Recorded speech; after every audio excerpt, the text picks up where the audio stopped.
Mata adalah panglima hati. Semua yang kita kerjakan tanpa disadari bisa menciptakan misteri di dalam hati. Baik, buruk, kejam, pilu, sampai kisah ironis. Semua akan kita kuak di sini di Menembus Mata Batin. Program ini akan menampilkan orang yang pernah ataupun masih melakukan tindakan di luar batas kewajaran. Dan malam hari ini, bintang tamu yang sudah hadir di studio adalah Yeyen Lydia. Selamat malam, Yeyen. Selamat malam, Bayu. Apa kabar? Baik. Senang sekali Yeyen bisa bergabung malam hari ini. Menurut informasi yang kami punya, Yeyen itu pernah punya pengalaman mistis saat syuting. Waktu itu diikat di pohon, terus pohonnya sampai tumbang. Iya. Gimana ceritanya itu ya? Jadi waktu itu biasa syuting action kan ya, laga bareng Asti, bareng Asti Ananta waktu itu. Jadi adegannya emang diikat karena dipikirnya ceritanya aku tuh kayak dituduh sebagai penyihir, jadi diikat mau dibakar. Nah waktu diikat itu tuh aku tuh yang ngantuk gitu karena syutingnya di Lembang, biasa habis makan ya ngantuk. Ngantuk terus aku yang gini, numpang pengen tidur dulu sambil mereka tuh ngeset seling di atas. Di atas pohon yang aku diikat ngeset seling. Itu ngeset seling aku udah ngantuk, tiba-tiba bunyi krok gitu. Terus orang pada minggir lari. Aku bilang, minggir lari kenapa? Gitu kan. Begitu aku lihat tuh krok, waduh, tapi nggak bisa jalan. Nggak bisa karena kan diikat. Oh, oke. Bisa diikat gitu kan. Aduh, wah mati nih, ya udah deh gitu kan. Terus abis gitu kayak ada yang ngebisikin gitu, minggir, geser, jangan maju, geser. Suaranya laki-laki, perempuan, orang tua? Perempuan. Geser, jangan maju, geser.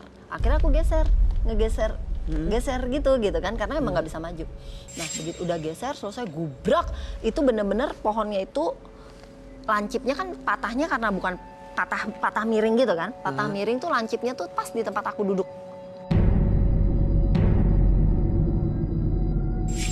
Nggak geser, wassalam.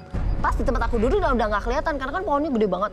Jadi orang mikirnya tuh aku udah lewat aja karena udah daun semua. Jadi udah ternyata itu sini gimana? Di dalam pohon-pohon itu. Iya aku geser, mereka berpikirnya aku udah kena. Jadi itu tolongin geserin pohonnya, ada si Yeyen di situ gitu. Terus akunya lagi di samping pohonnya itu baru dibukain terus mereka untung si Yeyen nggak apa-apa. Dan berikutnya akan hadir seorang laki-laki yang mengaku memiliki ilmu pesugihan. Malam hari ini kami akan memanggilnya dengan nama samaran. Kami persilahkan, Boy.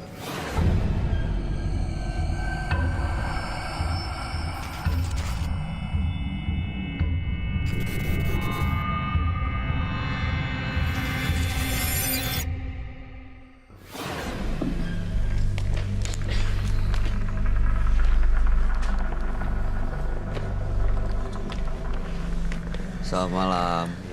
Silakan, Boy. Terima kasih sudah hadir di Menembus Mata Batin. Boy, katanya punya ilmu pesugihan ya, Boy? Iya, benar Pak Bayu. Oke, pekerjaan saat ini apa, Boy? Kerjaan masih dagang. Dagang apa kalau boleh tahu? Dagang di kaki lima. Ilmu pesugihan ini untuk bikin laris dagangan atau untuk tujuan lain? Bukan, Pak. Jadi? Ilmu ini saya gunakan buat menyantet, buat guna-gunain orang. Hari ini datang juga bukan untuk say sorry atau feeling guilty ya. Nggak ada sama sekali. Oke. Boy, sebaiknya Anda langsung cerita aja ke sahabat saya. Dia adalah seorang indigo. Kita persilahkan Roy Kiyoshi. Sebelumnya, tim Mata Batin sudah memberikan tanggal lahir dan nomor rumah partisipan kepada Roy Kiyoshi. Dengan mata batinnya, Roy akan membaca berdasarkan angka yang kami berikan. Boy, terlahir pada tanggal 14 bulan 1 tahun 1985. Dia tinggal di rumah bernomor 76. Menurut mata batin saya, saya melihat ada perjanjian hitam yang gelap disepakati dengan sosok jin berilmu tinggi. Dan saya melihat nyawanya telah digadaikan.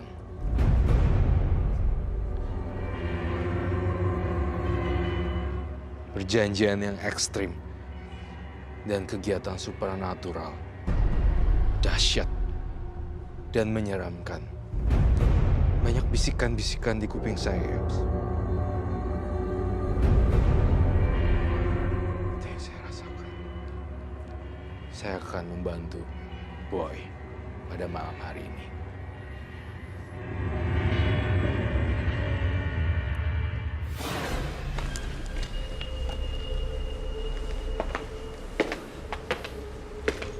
Halo. Selamat malam, Roy. Halo, selamat malam semua. Roy. Malam. Jadi Boy namanya disamarkan tanggal lahir 14 bulan 1 1985. Kemudian nomor rumahnya 76. Apapun yang saya baca berdasarkan vision yang saya lihat dan jujur apa adanya, dan juga harus dijawab jujur apa adanya juga. Seperti itu. Apa yang saya katakan adalah apa yang saya lihat, dan kamu harus jujur terhadap pernyataan saya, ya. Dan saya pertama kali lihat Boy itu mempunyai kekuatan supranatural yang dahsyat sekali. Dia mengangguk artinya ya. Iya. Iya. Nah, si Boy ini melakukan pesugihan. Saya ngerasain di sini ada ritual juga, betul kan? Betul. Dan ritual digunakan untuk bisa membuat orang jadi terpana. Kalau udah sama beliau, hubungan perempuan pada larinya nyariin dia. Itu yang saya lihat. Sebenarnya ini bagian dari ritual. Itu tuh yang saya lihat aneh banget, bener-bener aneh. Dan saya melihat satu makhluk ini, kalau kamu bisa tahu.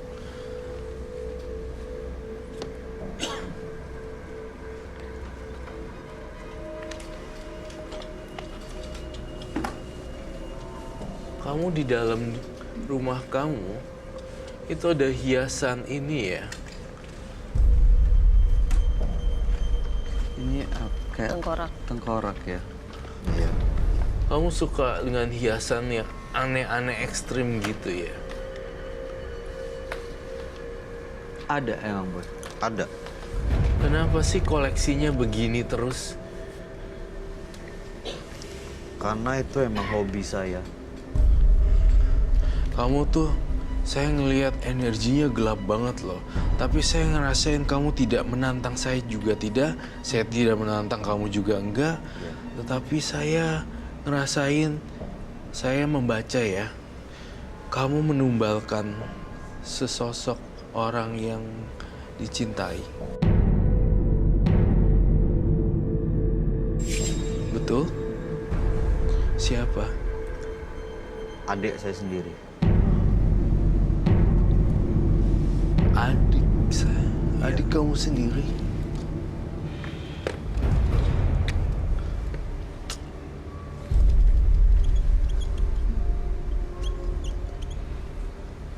Boleh diceritain nggak, Boy? Gimana? Adiknya ini diapain, Boy? Di suatu gunung, pas saya bersemedi itu, ketemu nenek-nenek. Katanya, kalau kamu mau lolos di sini, apa yang kamu inginkan bakal terjadi, termasuk ilmu tadi. Tapi, apa kamu rela ada suatu korban orang yang kamu cintai? Terus kenapa yang dikorban adik? Demi ilmu ini tadi, saya bersedia. Demi ilmu ini. Iya. Sepulang saya ke rumah, adik saya udah nggak ada. Karena apa itu? Karena pesan dari nenek itu tadi. adik kamu meninggalnya seperti apa? Ini saya ngelihatnya dalam keadaan tidak wajar. Iya, Meninggalnya gimana? di perjalanan saya emang saya udah merasa nggak enak. Pas tiba di rumah udah berumuran darah. Oh, pantesan. Adek, Berumuran darah di... ketabrak dia. Ketabrak kecelakaan gitu maksudnya. Ditabrak mobil. Ditabrak mobil. Saya menulis kepalanya putus. Iya. Kelindes. Makanya sampai sekarang kalau ada orang jahat sama saya tahu. Saya tinggal panggil teman saya. Itu orang bisa. Semua, tapi kamu nggak sayang adik kamu ya? Karena saya mau merasa hebat, Roy. Boy, jadi yakin bukan kamu yang bunuh adik kamu itu? Enggak. Bukan.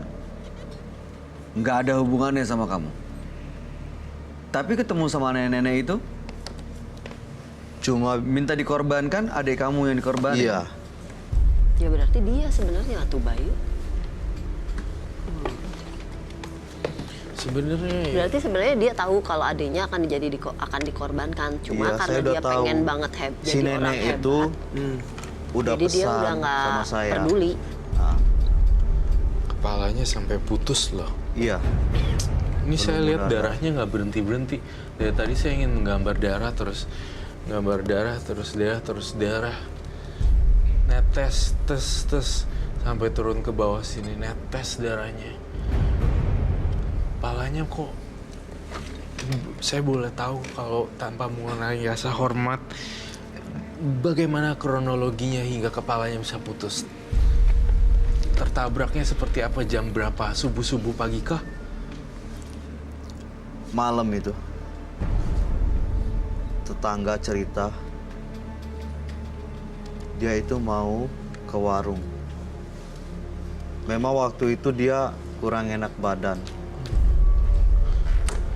mau beli obat ke pasar. Buat ke pasar. Di perjalanan itulah Terjadi kecelakaan.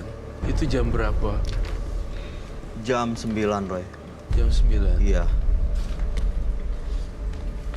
Itu terjadi setelah Boy bikin perjanjian dengan nenek-nenek yang ditemui itu sebelumnya. Iya. Ini sangat kacau sekali sebenarnya. Melakukan perjanjian dengan setan dan iblis itu hasilnya bakalan menyeramkan. Ini aja ya, tulisan-tulisan saya ini, walaupun saya sudah bertahun-tahun menjadi seorang yang berkecimpung, hampir almost 20 tahun berkecimpung di supranatural, tapi kalau tetap lihat kepala putus terlindas mobil seperti yang dikatakan oleh Mas Boy, tetap ada rasa gitu, kayak Apalagi apa ya, kayak Iya. I don't know. Apalagi ini adik sendiri. Iya. Kan? Rasanya kok Ininya copot gitu loh. Maksudnya kayak lehernya putus gitu loh. Gitu. Terus saya jadi ya gimana ya, kayak speechless gitu loh, terkehilangan kata-kata. Sekarang saya punya firasat seperti ini. Semakin banyak tumbal yang dihasilkan, semakin kaya dirinya. Iya. Mas Boy, sebenarnya apa lagi sih yang dicari? Kan korbannya udah banyak.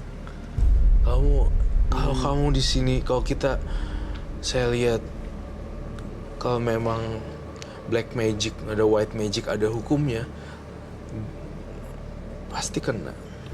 Sementara kan kita tidak pernah, nggak akan kedetek untuk ditangkap dan segala macam. iya nggak Tapi tahu. tetap Saya nggak ada bukti. apa ya? Dan nggak ada bukti. Memang, cuma aku selalu percaya bahwa apapun yang akan kita lakukan akan kita terima juga. Iya. suatu Kembali saat juga nanti. Kembali juga. Mungkin saat ini sedang menikmati. Tuh, yo. Boy, ada ritual yang biasa dilakukan setelah ada perjanjian, setelah punya ilmu untuk memanggil apa tadi teman kamu itu? Biasanya saya kalau setiap malam Jumat itu mandi belatung.